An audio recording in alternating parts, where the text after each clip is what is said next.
안녕하세요. 말씀 베이커리 556번째 시간 기도하심으로 시작하겠습니다. 거룩하신 주님 감사합니다. 주님의 말씀을 묵상합니다. 성령님께서 말씀에 조명이 되어 주시옵소서. 우리 주 예수 그리스도님의 이름으로 기도합니다. 아멘. 네, 오늘 보실 말씀은 창세기 1장 1절에서 2장 4절 상반절까지 말씀 보도록 하겠습니다. 태초에 하나님이 천지를 창조하셨다. 창세기 1장 1절은 하나님께서 천지를 창조하셨다라는 선포로 시작합니다. 천지를 어떻게 창조하셨는지 설명하는 책이 아닙니다.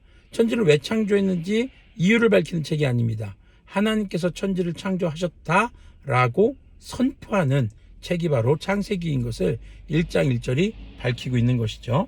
2절부터 보면요. 땅이 혼돈하고 공허하며 어둠이 깊음 위에 있고 하나님의 영은 물 위에 움직이고 계셨다. 하나님이 말씀하시기를 빛이 생겨라 하시니 빛이 생겼다. 그 빛이 하나님 보시기에 좋았다. 하나님이 빛과 어둠을 나누셔서 빛을 낮이라 하시고 어둠을 밤이라고 하셨다. 저녁이 되고 아침이 되니 하루가 지났다. 자, 첫째 날 주님께서는 바로 어둠 가운데서 빛을 창조하십니다. 자, 지금 보면은 땅이 먼저 있습니다. 그리고 어둠이 깊음 위에 있다라고 얘기하고 있습니다. 사실 창세기 이전, 창세기 기록 이전에 다른 창조가 있었다라고 우리가 봐야 됩니다. 그럼 다른 존재가 창조했을까요? 아니에요. 분명히 이것도 하나님이 창조하셨습니다. 하지만 우리가 살고 있는 이 지구, 우주를 창조하기 이전에 하나님은 이미 무엇인가를 창조해 두고 계셨던 거예요. 그런데 땅이 혼돈하고 공허했다. 아무것도 없었다는 것이죠. 그리고 어둠이 깊음 위에 있었다. 자, 이 깊은 어둠은 항상 하나님께서 하나님의 놀라운 역사를 일으키기 전에 어둠 속에서 일하시는 모습을 나타내십니다. 한마디로 창조적 구원의 섭리가 하나님의 역사라는 것이고요. 또 지금 이 본문에서는 빛을 창조하십니다. 여기서 재밌는 게 빛을 내는 근원이 되는 존재라고 생각하는 태양이라든가 이런 것들을 창조하신 게 아니라 빛을 먼저 창조하십니다. 그리고 4절 후반절을 보면 빛과 어둠을 나누시죠. 자, 이 기록이 모세오경, 모세를 통해서 기록됐단 말입니다. 그러면은 빛과 어둠을 나누셨다. 하나님은요, 하나님의 자녀들을 빛으로, 그리고 죄의 사람들, 죄에 아직 머물러 있는 사람들을 어둠으로 나누시는 거룩의 존재를 말씀하고 계시는 것이거든요. 그래서 빛을 먼저 창조하신 것이 하나님의 첫째 창조인 것을 우리가 눈여겨봐야 될 것입니다. 그리고 이제 6절부터 둘째 날의 창조가 이어져 갑니다. 4절 계속 보면요. 그 빛이 하나님 보시기에 좋았다. 하나님이 빛과 어둠을 나누셔서 빛을 낮이라 칭하시고 어둠을 밤이라 하셨다. 저녁이 되고 아침이 되니 하루가 지났다. 6절 보면요. 하나님이 말씀하시기를 물 한가운데 창공이 생겨 물과 물 사이가 갈라져라 하셨다. 하나님이 이처럼 창공을 만드시고서 물을 창공 아래에 있는 물과 창공 위에 있는 물로 나누시니 그대로 되었다. 하나님이 창공을 하늘이라 하셨다. 저녁이 되고 아침이 되니 이튿날이 지났다. 자, 개역개정에서는 궁창이라고 나오죠. 바로 우리가 바라보는 이 공간, 창공, 이 공간을 창조하셔서 위의 물과 아랫 물로 나누시는 그런 장면이 등장합니다. 한마디로 물이 꽉 차 있는 곳을 가르셔서 공간을 만드셨다고 보시면 되겠습니다. 자, 그 다음에 9절부터 보겠습니다. 이 둘째 날에는 이렇게 창공을 만드신 거예요. 물과 물 사이를 가르셔서 공간을 만드셨어요. 자, 9절부터 보면요. 하나님이 말씀하시기를 하늘 아래에 있는 물은 한 곳으로 모이고 묻은 드러나라 하시니 그대로 되었다. 아마 물을 나누셨을 때에 모두가 물에 잠겨 있었던 것 같습니다. 그래서 땅이 그 물에서 솟아났을 수도 있고요. 하나님이 묻을 드러나게 하셨고 물은 한 곳으로 모으십니다. 그래서 물 밖의 땅과 그리고 땅을 덮고 있는 물로 나눠지게 되겠죠. 하나님을 묻을 땅이라 하시고 모인 물을 바다라고 하셨다. 하나님이 보시기에 좋았다. 하나님이 말씀하시기를 땅은 푸른 우물 돋아나게 하여라. 씨를 맺는 식물과 씨 있는 열매를 맺는 나무가 그 종류대로 땅 위에서 돋아나게 하여라 하시니 그대로 되었다. 땅은 푸른 우물 돋아나게 하고 씨를 맺는 식물을 그 종류대로 나게 하고 씨 있는 열매를 맺는 나무를 그 종류대로 돋아나게 하였다. 하나님 보시기에 좋았다. 저녁이 되고 아침이 되니 사흘날이 지났다. 자, 하나님께서는 바다를 창조하십니다. 땅을 창조하십니다. 그리고 땅에서 식물들을 창조하십니다. 자, 지금 보면 첫째 날, 둘째 날, 셋째 날은 배경을 창조하시는 거예요. 지금 빛을 창조하셨고요. 바로 창공이라는 공간을 창조하셨고요. 땅과 바다를 만드셔서 이제 생명체들이 살아갈 수 있는 터전을 첫째 날, 둘째 날, 셋째 날 만드셨어요. 자, 이제 넷째 날부터는 다시 첫째 날에 해당되는 것들을 창조하십니다. 하나님이 말씀하시기를 하늘 창공에 빛나는 것들이 생겨서 낮과 밤을 가르고 계절과 날과 해를 나타내는 표가 되어라.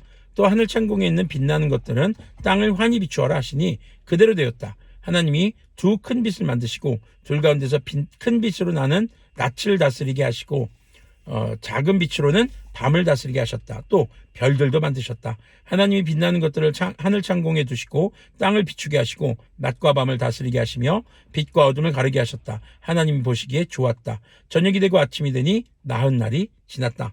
넷째 날, 첫째 날에 창조하신 바로 빛, 그 빛을 내는 존재들, 또 빛을 반사해서 어두운 곳을 비추는 그런 존재들을 만드신 것입니다. 그리고 이때 이제 계절, 절기 이런 시간들의 개념이 넷째 날 생기게 되는 것이죠.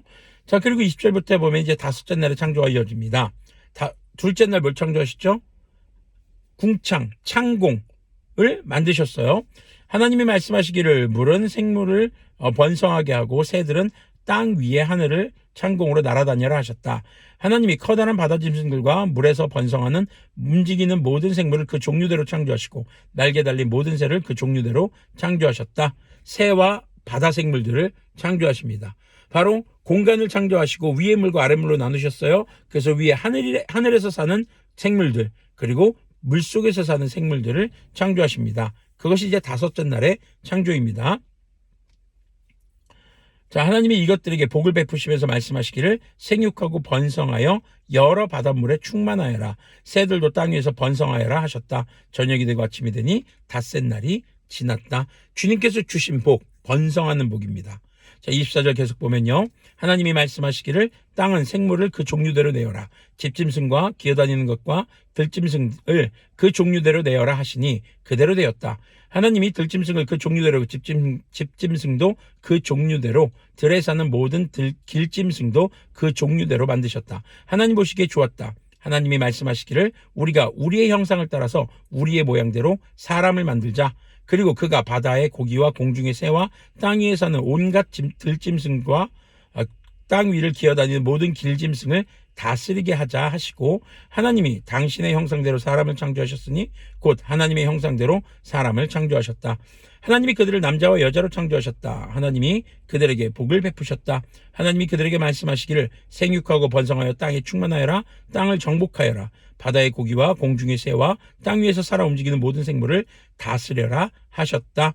자, 남자와 여자를 창조하시는데 하나님의 형상대로 창조하십니다. 근데 우리가 오해해서는 안 되는 게 하나님의 형상이 남자가 있고 여자가 있다 이게 아닙니다. 하나님의 형상대로 창조하시는데 그 형상을 어떻게 보면은 완전하지 못한 남자 하나, 여자 하나로 만드신 거예요. 그리고 둘이 하나가 되게 하셔서 완전하게 하시는 내용이 이제 내일 말씀에서 등장을 할 겁니다. 자, 오늘 이제 보면은 동물들을 만드시고 사람을 창조하십니다. 그런데 사람에게 주어진 사명이 있었어요. 뭡니까? 바로 생육하고 번성해라. 그게 주님께 받은 복이에요. 그리고 땅을 정복해라라는 말이 있는데 네 거다가 아닙니다. 그 뒤에 내용이 중요하죠. 모든 살아 움직이는 모든 생물을 다스려라, 관리하라는 얘기입니다. 자, 29절 보면요. 하나님이 말씀하시기를 내가 온 땅 위에 있는 씨 맺는 모든 채소와 씨 있는 열매를 맺는 모든 나무를 너희에게 준다. 이것들이 너희의 먹거리가 될 것이다. 또 땅의 모든 짐승과 공중의 모든 새와 땅 위에 사는 모든 것, 곧 생명을 지닌 모든 것에도 모든 푸른 풀을 먹거리로 준다 하시니 그대로 되었다. 하나님이 손수 만드신 것을 보시니 보시기에 참 좋았다. 저녁이 되고 아침이 되니 엿새 날이 지났다. 여섯째 날 바로 동물들과 인간을 창조하십니다. 이렇게 셋째 날 창조하신 땅과 바다 생물은 이미 창조가 됐죠. 그래서 땅 위에 사는 식물을 먹고 사는 동물과 인간을 창조하시는 장면이 등장을 합니다. 자, 2장 1절로 가면은요. 창조의 가장 중요한 이야기가 여기 등장을 합니다. 하나님은 하늘과 땅과 그 가운데 있는 모든 것을 다 이루셨다. 하나님은 하시던 일을 엿새 날까지 다 마치시고 이렛날에 하시던 모든 일에서 손을 떼고 쉬셨다. 이렛날에 하나님이 창조하시던 모든 일에서 손을 떼고 쉬셨으므로 하나님은 그날을 복되게 하시고 거룩하게 하셨다. 하늘과 땅을 창조하실 때의 일은 이러하였다. 자, 여기까지 놓고 보면은 천지창조는 며칠 동안 이루어졌을까요? 6일, 7일, 7일이 맞습니다. 뭐냐면 7일째에 복되고 거룩한 날을 창조하셨거든요. 이것이 천지창조의 마침표였습니다. 하나님께서는 모든 것을 창조하시고 주님 보시기에 참 좋았다라고 말씀을 하십니다. 주님 보시기에 좋았다라는 것은요, 완전하신 주님께서 완전한 세상을 만드셨다는 것입니다. 그리고 그런 완전한 창조의 완성은 복된 날, 안식하는 날을 만드시고 그 날을 거룩한 날로 구분 지으셨어요. 자, 여기서 주목할 것이요, 모든 일에 손을 떼시고 쉬셨다는 것인데, 우리 역시 우리가 아무리 노력한다고 해도 우리의 삶의 모든 일들이 완성될 수 없습니다. 그럼 어떨 때 완성이 될 수 있을까요? 바로 주님께 맡길 때, 바로 그 복된 날, 거룩한 날에 참여하는 것을 통해서 우리의 삶이 주님 안에서 온전해진다는 것을 기억해야 할 것입니다. 그래서 우리의 노력이 완성되는 것은 주님의 복되고 거룩한 날에 참여하는 것을 우리는 기억해야 할 것입니다. 하지만 인간은요, 죄로 인해서 그 복되고 거룩한 날에 참여할 자격을 잃어버리게 됩니다. 그렇기 때문에 주님은 모세에게 이 창조의 이야기를 해주시면서 복되고 거룩한 주님의 날에 참여할 수 있는 구약의 제사를 주십니다. 죄사함의 방법을 주셨죠. 그리고 반복적인 구약의 희생 제사를 우리 주 예수님께서 십자가에 못 박혀 돌아가시고 부활을 통해서 이제는 예수님을 믿는 믿음으로 모든 희생 제사를 한 번에 끝내셨습니다. 이제 완전한 예배를 주신 것이죠. 그것이 우리가 구약의 안식일이 아닌 부활하신 날, 그것을 주님의 날, 주일로 말하며 복되고 거룩한 날로 지키는 이유가 바로 거기에 있는 것이죠. 그렇기 때문에 그리스도인은 거룩한 주일 예배를 통해서 우리의 날들을 주님의 복된 날로 살아갈 수 있게 되는 것을 기억하셨으면 좋겠습니다. 기도하겠습니다. 거룩하신 하나님 아버지, 감사합니다. 주님의 복된 날을 우리가 잊지 않게 하여 주시고, 주님께서 모든 것을 창조하신 주님이시며 다스리는 주님이신 것을 믿으며 이 땅을 주님께서 우리에게 다스리라고 잘 관리하라고 주신 사명 또한 잊지 않게 하여 주시옵소서. 그리고 우리가 애쓰고 정말 힘쓰는 모든 것들이 주님의 복되고 거룩한 주일에 예배함으로써 그것이 완성되는 것임을 잊지 않게 하여 주시옵소서. 우리 주 예수 그리스도님의 이름으로 기도합니다. 아멘. 네, 죄로 인해서 우리의 삶에 하나님께서 보시기에 참 좋았던 모습이 많이 훼손되었습니다. 이제는 우리가 주님의 날, 그 복된 날을 통해서 완전히 회복될 주님께서 다시 오실 날을 기다리며 함께 예배하는 이 모습을 통해서 이 땅 가운데 복되고 거룩한 주님의 자녀들이 되기를 소망합니다.